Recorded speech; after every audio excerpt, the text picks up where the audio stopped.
Hello everyone, welcome back to my channel. आज हम लोग पढ़ने वाले एक इमोशनल सी स्टोरी।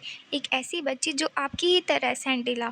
एक इमोशनल स्टोरी है जिसमें हमें ये बताया जाता है कि कैसे एक छोटी सी बच्ची जो है वो अपना ड्रीम परस्यू करना चाहती है कि उसे स्किल्ड पॉट मेकर बनना है, लेकिन बहुत सारे हार्ट ब्रेक के बाद ही वो उसे अचीव कर पाती है। ये स्टोरी में ब्यूटीफुली शो करता है कि कैसे एक मदर और डॉटर का बॉन्ड हो सकता है, ट्रेडिशन की क्या इंपॉर्टेंस हो सकती है और पेशेंस कितना ज़्यादा ज़रूरी है। तो चलो फिर शुरू करते हैं। हमारी आज के स्टोरी का नाम है द पॉट मेकर। यहाँ पे कुछ ऐसे इमेजेस दिए हुए हैं जिसमें आप बहुत अच्छे से देख के बता सकते हैं कि फर्स्ट वाली जो बास्केट मेकर है, सेकंड पॉट मेकर है वही जो सेंटेला को बनना है, और जो थर्ड इमेज है वो है एक वीवर की जो कपड़े वगैरह बनाने का काम करते हैं, और फोर्थ इमेज है कारपेंटर की जो वुड से रिलेटेड काम करते हैं। तो फिर जब सेंटिला इतनी बड़ी हो चुकी थी कि वो अपनी मदर को अकम्पनी कर पाए, मतलब कि फील्ड में फॉरेस्ट में अपनी मदर के साथ जा पाए, तब से उसने एक सपना देखना चालू कर दिया था कि उसे पॉट मेकर बनना है अपनी मदर और अपनी ग्रैंड मदर की तरह। लेकिन जो अरनला है यानी कि उसकी मदर, वो चाहती थी कि वो वीवर बने, वही जो कपड़े वगैरह बनाते हैं। तो जब वो नहीं होते थे ना उसके पेरेंट्स घर में, और जब सेंटिला अकेली होती थी घर में, तब वो क्या करती थी, वो जाती थी एक्सपर्ट पॉट मेकर के पास में, जो लोग जो है उसे सिखाएंगे वो स्किल को कि पॉट को कैसे बनाते हैं। पहले तो जो पॉट मेकर्स थे उनको लगा कि ये जो छोटी सी लड़की है वो क्या ही कर लेगी, ये जो आउटग्रो हो जाएगी, मतलब कि इसका जो इंटरेस्ट है ना वो धीरे धीरे ख़त्म हो जाएगा, ये टेम्पररी इंटरेस्ट है उसका, ये चाइल्डिश सा पैशन जो है ना वो जल्दी ख़त्म हो जाएगा। लेकिन सेंटेला जो है फिर आगे वो अपना जो ये फैसिनेशन है कि उसे पॉट मेकिंग करना है, उसे पॉट मेकर बनना है, वो घर में नहीं बताती है। वो एक दिन उसके जो पेरेंट्स है वो बात कर रहे होते रात में, तब वो सुनती कि उसकी मदर बोल रही थी, कंप्लेन कर रही थी सेंटिला के बारे में कि वो कितना इनडिफरेंस, मतलब कि उसकी में इंटरेस्ट ही नहीं है विविंग को लेकर, ऐसा वो अपने हस्बैंड को बता रही होती है। कौन? अरनला।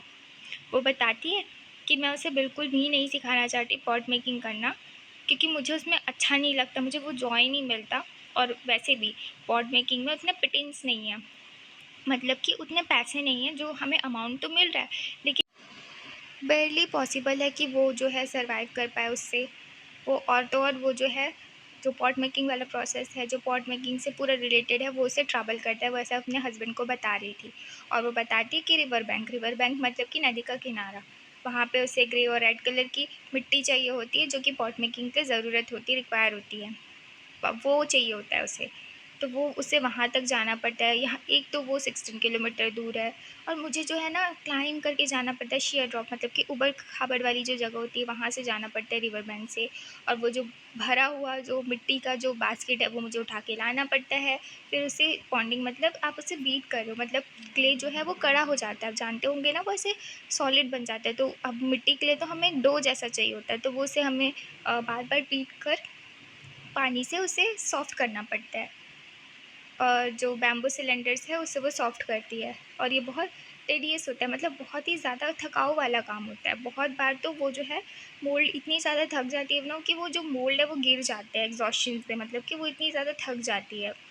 फिर उसे ये पूरा प्रोसेस फिर से चालू करना पड़ता है, ऐसा वो अपने हस्बैंड को बता रही है। इसमें मंथ्स लग जाते हैं सिर्फ एक बैच को कंप्लीट करने के लिए पॉट के, और इसमें इतना ज़्यादा काम करने के बाद भी उसे क्या मिलता है? कुछ रुपए ही, ऐसा वो बता रही है। ओके। तो फिर जो है सेंटिला जो है, मैं उसे सिखाना चाहती हूँ वीविंग।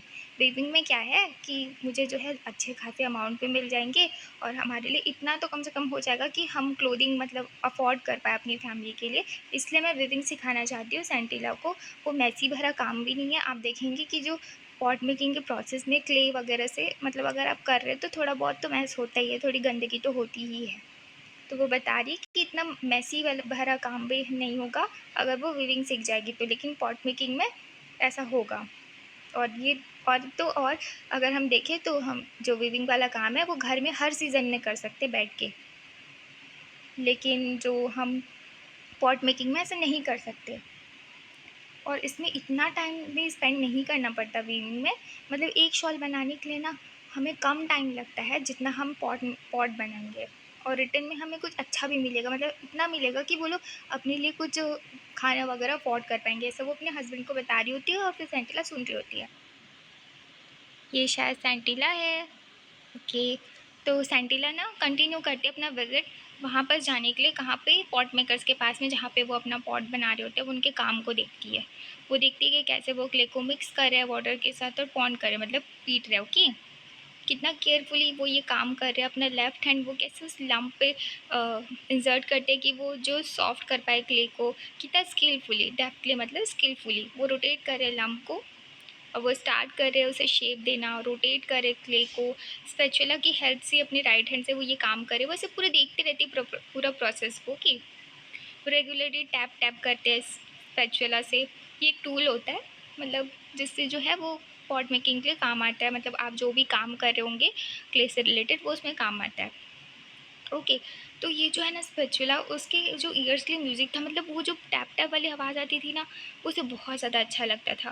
मतलब वो इतना ज़्यादा काम, मतलब उस काम को पसंद करती थी। ओके, फिर वो इतने जो फ़ैसिनेशन से उन्हें देखती थी कि वो कैसे जो है इतना अच्छे से वो लम्ब को शेप दे रहे हैं उसकी आँखों के सामने, वो कितना अच्छे से मतलब वो काम कर रहे हैं, वो पूरे से देखते रहती थी। फिर 2-3 डेज़ होने के बाद जो है वो पॉट को कैसे फाइनल टच देते हैं, फिर उसे शेप में लाते हैं और उसकी कंसिस्टेंसी चेक करते हैं कि वो ठीक है कि नहीं, मतलब वो उसमें स्ट्रेंथ है कि नहीं, वो सब देखते हैं। और फिर उसके बाद ही वो लोग उसे सन में ड्राई करने के लिए ले जाते हैं। और ये जो सन में ड्राई करने वाला काम है, ये उनको पहले करना पड़ता है, क्योंकि अब उन लोग ना इसे लोड करने वाले हैं क्लीन पे। मतलब कि वो एक ऐसी जगह होती है जहाँ पे ये सारे पॉट को गर्म किया जाता है, आप बोल सकते हैं भट्टे, आपने सुना ही होगा। तो वो इसे यूनिफॉर्म पैटर्न पे अरेंज करते हैं, मतलब कि ऐसा नहीं कि इधर उधर है, सब एकदम नीटली अरेंज करते हैं। एक बेड होती है कि है, मतलब क्या होता है, मतलब भूसे होते हैं। ओके, और ड्राई बैम्बू से और कवर किया जाता है उसे एक लेयर से, सेम मटेरियल के जिस पे भी उसने रखा होगा। ठीक है, फिर उसके बाद ना जो वो जो क्लीन है उसको आग लगाया जाता है। इतने केयरफुली उसको देखना पड़ता है, रखना पड़ता है कि अगर जो है थोड़ा भी गर्म या फिर ज़्यादा कम गर्म हो गया, वो जो भी उनका क्लीन होगा, तो उससे क्या होगा ना, पूरा जो बैच है, जितना भी पॉट बना हुआ है, वो पूरा ख़राब हो जाएगा। ओके, तो वो ये प्रोसेस को बहुत अच्छे से देख रही होती है। फिर अरनला ने बहुत बार सुना था कि उसकी डॉटर जो है वो जा रही होती है लोगों के पास, मतलब एक्सपर्ट्स लोगों के पास सीखने के लिए इस स्किल को। लेकिन ना वो ऐसे रिएक्ट करती है, प्रिटेंड करती है कि उसने वो जानती ही नहीं ये सब चीज़ों के बारे में, वो पूरा इग्नोर कर देती है। और हमेशा आफ्टरनून पे सेंटिला को जल्दी से घर आना पड़ता था, ताकि उसके मदर के आने के पहले वो जल्दी से आ जाए। उसकी मदर जो है फील्ड से जैसे ही वापस आती थी, तो वो वहाँ पे होनी ही चाहिए, तो वो इसलिए जल्दी आ जाती थी, तो उसकी मदर को पता चल जाएगा ना, ऐसा उसे लगता था। फिर धीरे धीरे क्या होता है, जो सेंटिला है वो विज़िट करती है एक्सपर्ट पॉटर्स के पास में, ये पूरे विलेज में बातें फैल जाती है और गॉसिप का एक तरीका बन जाता है उनके लिए। लोग ऐसे सोचने लगते हैं, शॉकिंग होता है उनके लिए कि क्यों जो है अनिला रिफ्यूज़ कर रही है, मना कर रही है अपनी बेटी को ये स्किल सिखाने के लिए। और वो बहुत ज़्यादा चिंता करने लगता है कि अगर सारे पॉट मेकर ये काम करेंगे और वो अपने सूट, मतलब कि ये एक फ्रेज़ है जिसमें क्या होता है कि आप जो है अपना काम जो है किसी और को भी सिखाने वाले हो। ओके, आप अपने काम को आगे और जनरेशन में पास करने वाले हो। तो अगर ये सब ऐसे मना करेंगे, तो फिर ऐसा कोई भी एक्सपर्ट पॉट मेकर तो बचेगा ही नहीं ये प्लेस में। तो फिर एक दिन सेंटिला के फादर मसूबा को बुलाया जाता है विलेज काउंसिल पे, और उनसे पूछा जाता है कि क्यों भाई, अरिंदा क्यों रिफ्यूज़ कर रही है आप अपनी बेटी को ये स्किल सिखाने के लिए।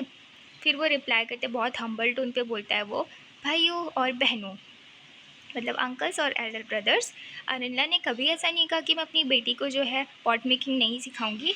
ये तो हम बस इसलिए बोल रहे हैं कि वो थोड़ी सी बड़ी हो जाए, थोड़ी स्ट्रॉन्ग बन जाए, क्योंकि शायद वो बीमार रही होगी, तो उसको कुछ इलनेस रहा होगा, तो वो उससे थोड़ा सा ओवरकम कर पाए, तब फिर उसके बाद जो है हम उसे सिखाएंगे। और जल्द ही आप देखेंगे कि जो सेंटिला है वो बहुत ही बेस्ट पॉट्स बना रही है विलेज पे।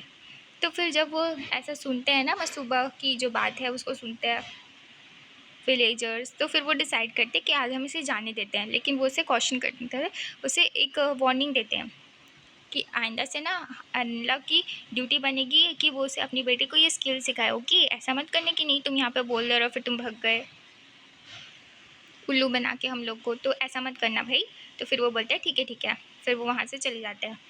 और वो फिर उसके बाद वो लोग उसे ये भी बोलते हैं कि हमारी जो ड्यूटी बनती है कि हम अपने ये जो स्किल है उसको जनरेशन टू जनरेशन पास करें। वो बताते हैं कि वो से बोलते हैं कि जो ये स्किल है ना पॉट मेकिंग का, ये सिर्फ हमारे लिए एक नीड नहीं बन के रह गई है, बल्कि हमारा सिंबल है कि हमारे ट्रेडिशन का, हमारी हिस्ट्री का, कि हम जो है किस ट्रेडिशन से बिलोंग करते हैं, किस कल्चर से बिलोंग करते हैं। तो ये जो है हमारे लिए एक ऐसा चीज़ नहीं हो गया कि हाँ भाई तू जाता है तो तू ही कर, तेरा काम है तू ही कर। ऐसा नहीं है, ये हमारे लिए एक प्राइड की बात है, वो ऐसा बोलते हैं वो सर। ओके, ये किसी इंडिविजुअल को बिलोंग नहीं करता, और जो भी इसके एक्सपर्ट है उनका ये फ़र्ज़ बनता है कि वो जो अपने स्किल को दूसरों तक पहुँचाए, ना कि सिर्फ अपने बच्चों को बल्कि जो भी इसे सीखना चाहते हैं उन तक भी। फिर मैं सुबह क्या करते हैं, अपने घर आ जाता है और फिर वो पूरा मैटर डिस्कस करते हैं अरिंदला के साथ। सेकंड पार्ट में क्या होता है कि आने वाले साल तक जो अरिंदा है ना, सेंटिला को रिवर बैंक पे लेके जाती है, वहीं जहाँ पे ग्रे और रेड कलर के क्ले मिलते थे। फिर वो उसे सिखाती है कि कैसे डिग करना है क्ले को डो से। ये एक इंस्ट्रूमेंट होता था जो डिग करने के लिए काम आता था, और कैसे फिर वो क्ले को कैरी करना है, बास्केट पे सोक करके रखना, ट्राफ पे, वर्कशीट पे। फिर उसके बाद ना, और उसके पहले स्टफिंग करना पड़ता था बैम्बू सिलेंडर पर राइट प्रोपोर्शन पे पॉन्ड करने के पहले। ओके, पॉन्ड करने के लिए तो फिर जो सेंटिला है ना, वो बहुत ही क्विक लर्नर थी, जल्दी सीख जाती थी। उसने जल्दी से क्ले को एक मैलिएबल, मतलब कि एक ऐसा, जो जैसे आप आटा जानते हैं ना, डो, हाँ, तो फिर वो क्या है, बिना हम उसको कोई भी शेप दे सकते हैं, वो टूटता नहीं है। तो वो उस शेप में वो ला देती थी, वो इतना मैलिएबल बना देती थी उस जो क्ले होती थी उसको। क्ले तो ड्राई होता है, बट जब भी वो ट्राई करती थी ना उसे शेप देने के लिए, लंप में जो पॉट को शेप देने के लिए करती थी ना, तो क्या होता था, लेकिन जब भी सेंटिला ट्राई करती थी ना, वो होल्ड भी नहीं कर पाती थी उस लम्प, मतलब जो डो के लम्प को प्रॉपरली। तो उसकी मदर जो है वो सिंपली ऐसे बैठ के, मतलब साइड में ऐसे बैठ के देख रही होती है बस, कि उसकी जो लड़की है वो बार बार सेंटिला बार बार ट्राई करे, फिर भी उससे हो नहीं रहा है। फिर जो सेंटिला है ना, वो उसकी तरफ देख नहीं रही थी, बस सर को नीचे झुकाई थी शेम और फ्रस्ट्रेशन के कारण। फिर अनिला जो है ना, उसका जॉब ले लेती, मतलब कि बोलती है कि तुम छोड़ो, अब मेरे से मैं ही करूँगी। तो फिर वो जल्दी से ट्रांसफॉर्म कर देती है उस लम्प को एक ब्यूटीफुल से पॉट पे। और ये सेशन ऑलमोस्ट ईयर तक ही कंटिन्यू रहा। जो सेंटिला थी ना, वो सीख ही नहीं पा रही थी अपनी मदर से कि कैसे पॉट बनाया जाता है, कैसे उसे शेप दिया जाता है। फिर नेक्स्ट ईयर ना सेंटिला थोड़ी मैच्योर हो जाती है, तो उसको कस्टम के अकॉर्डिंग ना कुछ रातों के लिए एक गर्ल डॉर्मेटरीज में रहने के लिए भेज दिया जाता है, जहाँ पे वो सुपरवाइज होते हैं kind middle age window women से, जिसको सब लोग, सारी लड़कियाँ ओनियोला बोलती थी या फिर वो आंटी बोलते थे। तो उसने पहले भी बहुत कुछ सुन रखा था सेंटिला और उसकी फैमिली के बारे में, जो प्रॉब्लम चल रही थी, और उसका जो रिजॉल्व, मतलब कि डिटर्मिनेशन था पॉट मेकिंग के लिए, कि वो किस तरीके से ट्राई करती है। तो एक इवनिंग क्या होता है, सबके सब बच्चे लोग ना म्यूज़िकल इवनिंग के लिए चले जाते हैं, बट सेंटिला नहीं जाती। तो ओनियोला उसे देखते रहती है, वो देखती है सेंटिला को कि वो कैसे जो है कुछ क्ले को ले रही है, फिर वो उसे बास्केट से मतलब इम्प्लीमेंट करने की कोशिश कर रही है। फिर वो जो ओनियोला है, मतलब कि आंटी है, वो सेंटिला को देख रही होती है कि वो कैसे क्लम्सली, मतलब कि बहुत ही, मतलब थोड़ा सा कचरा टाइप का नहीं हो जाता क्या, हाँ, वैसे एफर्ट से वो पॉट को बना रही है। वो नोटिस करती कि सेंटिला बनाते समय कितनी ज़्यादा टेंस है, इसी के लिए जो उसका जो रिज़ल्ट है ना वो ख़राब आ रहा है, क्योंकि क्ले जो है देख के ही लग रहा था कि वो अनेबल है, या फिर वो चाह नहीं रहे हैं कोई भी मतलब राइट शेप में ईल्ड होना, क्योंकि वो जो है ना, सेंटिला बहुत ज़्यादा टेंस्ड हो गई थी। फिर सेंटिला जो है ना, वो थोड़ी सी थक जाती है, मतलब कि वियरली, मतलब यहाँ पे टायर्ड होता है। ओके, तो वो थक जाती है, फिर वो देखती है कि फिर जो वो लंप रहता है ना, वो उसे बन नहीं रहा होता है, तो वो उसे ना नीचे ज़मीन पर छोड़ देती है। फिर अनिला उसे देख रही होती है, वो उसके पास आती है और बोलती है, चिंता मत करो छोटी बच्ची, मैं तुम्हें सिखाऊंगी कि पॉट कैसे बनाते, परफेक्ट पॉट। तो सेंटिला उसे देखती है, वो बहुत ज़्यादा अमेज़ हो जाती है कैसे ओनियोला जो है इतना ब्यूटीफुल सा पॉट बना रही है। फिर जो ओनियोला रहती है, वो बोलती सेंटिला को कि अब तुम फिर से ट्राई करो। फिर सेंटिला ना अलग एक लंप लेती है क्ले का, और वो अब थोड़े कॉन्फिडेंस से, जो उसने कभी भी फील नहीं किया था, वो स्टार्ट करती है कॉन्फिडेंस से पूरे प्रोसेस को फिर से, पूरे इंस्ट्रक्शन को फॉलो करके। फिर वो जो है, अब जो है उसने एक ब्यूटीफुल सा पॉट क्रिएट कर लिया था, हाँ, अब उससे बनने लग गया था। लेकिन जब वो बन गया था ना, तो वो अपने काम के एडमायरेशन के लिए, अपने वर्क से वो ओनियोला की तरफ देखती है, लेकिन ओनियोला बोलती है कि जो माउथ है ना पॉट का, वो थोड़ा सा गलत बना हुआ है। ओके, तो सैंडिला फिर ना देखती है ओनियोला को फ्रस्ट्रेशन में, पर वो स्माइल करके बोलती है ओनियोला कि तुम जब अपनी मदर को नेक्स्ट टाइम देखोगी ना, तो उन्हें बहुत केयरफुली देखना जब वो पॉट बना रही होंगी, कि वो कैसे शेप देती है पॉट के माउथ को, और तुम एक क्विक लर्नर हो तो तुम ये ज़रूर कर लोगी। फिर जब नेक्स्ट पॉड का सेशन आता है ना, तब सेंटिला अपने मदर को केयरफुली देख रही होती है कि कैसे वो जो उसकी मदर है लेफ्ट हैंड से और स्पैचुला से कितने रिलैक्स वे में जो रिदम को एकदम धीरे धीरे करती है, और कैसे उसके माउथ को एक अलग सा जो शेप दे देती है बहुत अच्छा सा, और कैसे वो इलोंगेट डो को ऐड करती है उसके माउथ पे, उसके रिम पे, रिम मतलब किनारा होता है। ओके, और फिर वो बोलती है कि ब्राइट सनी डे है। एरेंडा बताती है सेंटिला को कि हमें जो है ना जितना हो सके उतना पॉट बना लेना चाहिए, नहीं तो फिर धूप नहीं आएगा और जो एक दिन इनफ नहीं होगा। अगर हमें ड्राई करना है तो हमें कुछ दिन तक तो ड्राई करना पड़ेगा ना सनशाइन पे। फिर वो जल्दी से वर्कशीट की तरफ चले जाते हैं और जैसे हमेशा की तरह एज, लेकिन फिर जो है ना अरेला वो बोलती है सेंटिला को कि तुम अब पूरे बैच को जितना जल्दी हो सके कंप्लीट कर लो, क्योंकि मेरा जो है हेड एक हो रहा है और बैक एक हो रहा है, तो मैं नहीं कर पाऊँगी। फिर वो सेंटिला को बोलती है ट्राई करने के लिए और जितना हो सके वो जितना भी पॉट बना सकती है वो उसे बनाने के लिए बोलती है। सेंटिला सरप्राइज्ड हो जाती है और रिलक्टेंटली मतलब कि चालू कर देती है वो डो को बीट करना एक परफेक्ट कोऑर्डिनेशन से अपने लेफ्ट हैंड से।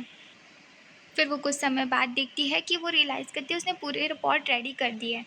फिर वो स्टार्ट एक पॉट उसने रेडी कर दिया, ओके। फिर वो स्टार्ट करते जाती है एक के बाद एक बनाना, और स्पिंटर जो है अब अपने मोमेंटम में आ गया था, जैसे वो हमेशा चल रहा था, मतलब जिस तरीके से उसको घुमाना था वो उस तरीके से वो घूम रहा था। फिर वो कंटिन्यू करती है पॉट बनाना, एक के बाद एक वो पॉट बनाती है सेम स्पीड से। और डेक्स्ट्री मतलब जो होता है वो होता है स्किल, ओके। फिर वो नोटिस करती है कि उसकी जो मदर जिस तरीके से बनाती थी, जिस हैंड से जिस तरीके से उनका हैंड मूवमेंट होता था, वो भी वो वैसे ही कर रही है। फाइनली वो देखती है कि पूरा उसने एक जो रो है पॉट का वो तैयार कर दिया है। फिर लेकिन उसने ना एक कम बनाया था अपनी मदर, जो उसकी टैली टैली जो उसकी मदर करती, मतलब कि काउंट की इतना बनाना है हमें, उसी को टैली बोलते हैं। तो उससे वो उसने बस एक ही कम बनाया था। फिर वो बहुत ज़्यादा थक गई थी ना वो, तो थक गई थी तो उसने सोचा कि मैं घर के अंदर जाती हूँ और अपनी मदर के साथ लंच करना है मुझे। फिर वो जैसे थ्रेशोल्ड मतलब कि किनारे पे पहुँचते, मतलब घर के जिस एंट्रेंस में, ओके, जैसे ही आप एंटर करते हो वहाँ पे वो पहुँचती है और फिर वो देखती है कि उसकी मदर जो है फ्लोर पर मतलब लेटी हुई है।